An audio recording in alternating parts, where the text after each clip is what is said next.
kali ini saya akan membahas mengenai materi matematika, yaitu turunan fungsi aljabar. Nah, adapun kompetensi yang harus dicapai, yaitu ada kompetensi inti, kemudian ada kompetensi dasar. Nah, sebelum ke materi, alangkah baiknya teman-teman semua menyiapkan alat tulisnya agar pembelajaran dapat disimak dengan baik. Nah, pada pembelajaran kali ini ada 3 submateri yang akan dibahas. Yang pertama ada definisi dan rumus-rumus dari turunan fungsi aljabar. Kemudian ada yang kedua nilai stasioner dan jenisnya. Dan yang ketiga ada fungsi naik dan fungsi turun dari suatu fungsi. Nah, misalnya kita mempunyai fungsi fx atau y sama dengan fx dengan 2 buah titik dan ditarik garis lurus dari titik tersebut. Nah, pada titik yang pertama itu absisnya x, nah berarti ordinatnya itu fx ya, sehingga titik tersebut adalah x, fx. Nah, untuk titik yang kedua, nah menentukan absisnya itu kita misalkan dulu jarak dari titik pertama dengan titik kedua, ditarik garis lurus dan dimisalkan h, maka absisnya itu x tambah h ya. Nah, dari x tambah h. Nah, untuk ordinatnya itu berarti fx ditambah h, sehingga titik tersebut adalah x tambah h, fx ditambah h. Kita tahu bahwa untuk mencari gradien itu di SMP ya, delta y per delta x atau selisih y per selisih x. Nah, dari garis pada grafik itu, delta y-nya itu fx ditambah h dikurangi fx. Nah, bisa dilihat ya dari grafik y-nya per x. Nah, x-nya itu delta x ya, bisa dilihat dari grafik bahwa jaraknya itu atau selisihnya itu h ya. Nah, sekarang jika kedua titik ini bergerak saling mendekati, nah bertemu di satu titik dengan h sama dengan h mendekati 0, maaf. Nah, garisnya itu kita turunkan. Nah, ini bukan lagi yang memotong ya, bukan memotong 2 titik, tapi ini menyinggung atau garis singgung, berupa garis singgung. Nah, gradiennya itu sama, nah, tapi dalam limit h mendekati 0. Nah, limit h mendekati 0 delta y per delta x. Nah, delta y per delta x-nya itu kita bisa substitusikan dari perolehan yang tadi. Nah, yang m tadi. Kita substitusikan sehingga diperoleh limit h mendekati 0 fx ditambah h dikurangi fx per h. Nah, m-nya ini sama dengan f aksen x atau sama dengan dy per dx. Nah, ini tuh merupakan notasi dari turunan fungsi, sehingga m sama dengan f aksen x. Maka inilah definisi dari turunan fungsi. Nah, kita sudah mengetahui ya definisi dari turunan fungsi aljabar. Nah, langsung saja kita aplikasikan agar lebih memahami. Ada soal tentukan turunan fungsi dari fungsi fx sama dengan 3x.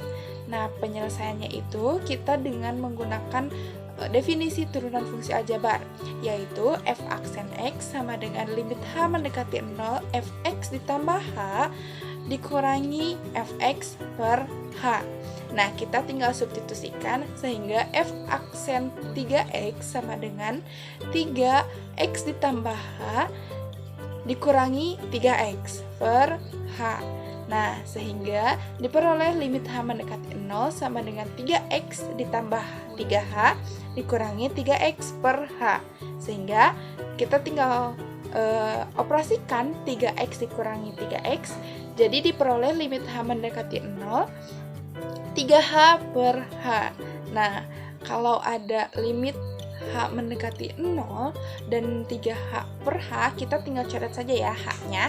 Jadi diperoleh limit H mendekati 0, 3. Nah, berarti hasilnya itu 3. Nah, setelah kita tahu rumus definisi dari turunan fungsi aljabar, nah dalam pengerjaannya itu dirasa kurang efektif ya dan sulit gitu dalam pengoperasiannya. Maka dari itu saya akan memberikan rumus-rumus turunan fungsi aljabar yang dianggap lebih mudah. Nah, apa saja itu? Yang pertama ada turunan dari fungsi fx yang bentuknya itu ax pangkat n. Nah, jika diturunkan akan menjadi f aksen x sama dengan a dikalikan dengan n dikalikan dengan x pangkatnya n kurang 1. Jadi pangkatnya berubah n kurang 1. Kemudian si n-nya itu dikalikan dengan koefisiennya. Nah, ada fungsi yang kedua yaitu y sama dengan u kali pi, uv ya. Turunannya itu y aksen sama dengan u aksen v ditambah uv aksen. Nah, u aksen dan v aksen ini masing-masing adalah turunan dari u dan v. Kemudian ada y aksen sama dengan u per v. Ini dalam bentuk pembagian. Maka y aksennya adalah u aksen v dikurangi uv aksen per v kuadrat. Nah, selanjutnya atau yang terakhir yaitu y sama dengan u pangkat n. Maka turunannya itu y aksen sama dengan n dikalikan dengan u pangkat n kurang 1 dikalikan dengan u aksen atau turunan dari u.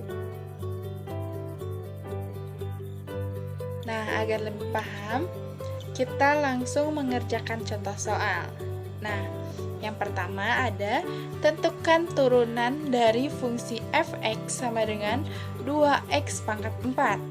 Nah, penyelesaiannya itu kita menggunakan rumus yang pertama, ax pangkat n, sehingga fungsinya itu jadi a dikalikan dengan n kali x pangkat n kurang 1. Nah, fungsinya itu 2x pangkat 4. Jadi, kita turunkan 2 dikalikan dengan 4 dikalikan dengan x pangkat 4 dikurangi 1, sehingga diperoleh 8x pangkat 3. Nah, langsung saja ke contoh yang kedua, yaitu tentukan turunan dari fungsi y sama dengan 5x kuadrat dikurang 2x ditambah 1 dipangkatkan 11. Nah, ini penyelesaiannya itu menggunakan rumus yang terakhir yang tadi. Nah, bagaimana? Kita misalkan terlebih dahulu u. Yang di dalam kurung itu kita misalkan dengan u. Jadi, u sama dengan 5x kuadrat dikurang 2x ditambah 1.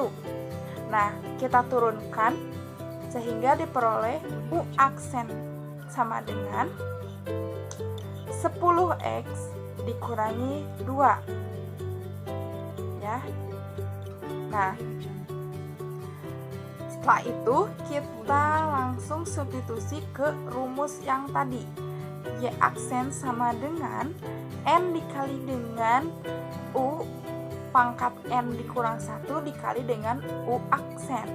Nah, diperoleh y sama dengan n-nya itu kan 11 tadi. Berarti 11 dikali 5x kuadrat dikurang 2x ditambah 1. Pangkatnya itu 11 dikurang 1. Ya. Kemudian dikalikan dengan u aksen yang tadi sudah diperoleh, yaitu 10x dikurangi 2. Nah, maka hasilnya itu y aksen sama dengan 5x kuadrat dikurangi 2x ditambah 1 pangkat 10 dikali dengan 110x dikurangi 22. Nah, seperti itu.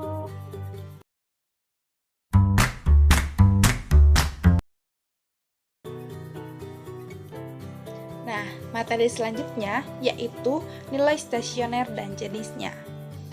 Nah, adapun nilai stasioner itu untuk menentukannya itu syaratnya f(x)-nya kita turunkan jadi f aksen x. Nah, f aksen x-nya itu harus sama dengan 0. Nah, adapun jenisnya ada dua, yaitu ada nilai balik maksimum dan nilai balik minimum. Bisa dilihat ya dari grafik. Jika nilai balik maksimum itu kurvanya terbuka ke bawah. Nah, sebaliknya dengan nilai balik minimum itu kurvanya terbuka ke atas. Nah, sekarang kita ke contoh untuk penerapan nilai stasioner dan jenisnya. Nah, ada satu soal berikut ya. Tentukan nilai stasioner dari fungsi f(x) sama dengan x kuadrat ditambah 6x ditambah 5 beserta jenis nilai stasionernya. Nah, cara penyelesaiannya itu yang pertama, kita tentukan terlebih dahulu turunan dari fungsi tersebut. Nah, diperoleh f aksen x sama dengan 2x ditambah 6.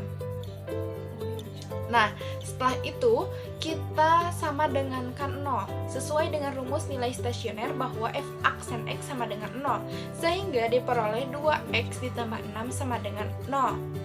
Maka kedua ruas dikurangi 6 sehingga 2x sama dengan negatif 6, x-nya sama dengan negatif 3. Nah, bisa dilihat ya dari grafiknya. Nah, grafiknya itu terbuka ke atas, maka dia memiliki nilai balik minimum karena terbuka ke atas dari kurvanya.